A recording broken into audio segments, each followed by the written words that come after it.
मोदी सरकार ने हज यात्रा पर 2 लाख से ज्यादा खर्च करने वालों के लिए आयकर रिटर्न दाखिल करने का नियम बना दिया था, जिसका अब विरोध बढ़ रहा है। बरेली में समाजवादी पार्टी अल्पसंख्यक सभा की एक बैठक आयोजित की गई, जिसमें अल्पसंख्यक सभा के जिलाध्यक्ष असलम खान ने बताया कि सरकार के नए नियमों के मुताबिक धार्मिक यात्राओं पर टैक्स लगाना ठीक नहीं है। हज पर जाने के लिए लोग एक पैसा इकट्ठा करके जीवन में एक बार हज यात्रा करते हैं। अगर उन्हें आय का स्रोत और टैक्स भरना पड़ेगा तो हज यात्रा प्रभावित होगी। उधर सपा के मीडिया प्रभारी मोंटी शुक्ला ने भी सरकार के इस फैसले को सरासर गलत बताया। मैं समाजवादी अल्पसंख्यक सभा का जिलाध्यक्ष असलम खान और मेरे जो अल्पसंख्यक सभा की जो आज मीटिंग हुई है यहाँ पर कार्यालय पर, यहाँ की प्रदेश और देश की सरकार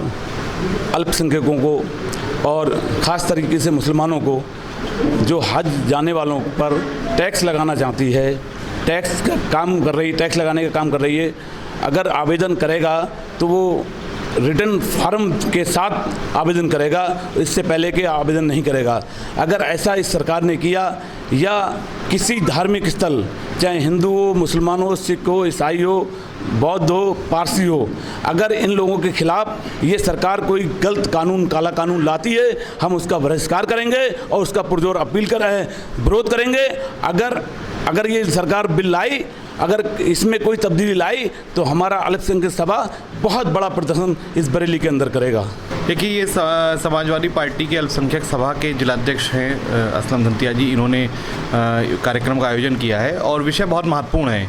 कि एक ज़माने बाद ऐसा लग रहा है देश की आज़ादी के बाद कि अब धार्मिक आयोजनों पे, धार्मिक यात्राओं पे अगर टैक्स लगेगा, जैसे कि कुछ समय पहले बनारस पे जो पंडित पूजा करते हैं उनके ऊपर भी टैक्स लगाने का काम किया गया,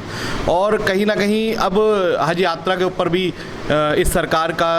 रकम पैदा करने की या फिर कमाई करने का जो इनकी मंशा है वो बहुत ही दूषित है। मेरा मानना ये है कि धार्मिक आयोजनों पे, धार्मिक क्रियाकलापों पे किसी भी तरह का टैक्स लगाना पूर्णतः गलत है, और ये हर जाति, धर्म, बिरादरी, संप्रदाय, नस्ल के लोगों के लिए एक बहुत ही विरोध करने योग्य बात है कि इस तरीके के काम यदि आदित्यनाथ जी की सरकार या नरेंद्र मोदी जी की सरकार करती है, टैक्स लगाने का काम, तो ये बहुत ही गलत है, दुर्भाग्यपूर्ण निर्णय है।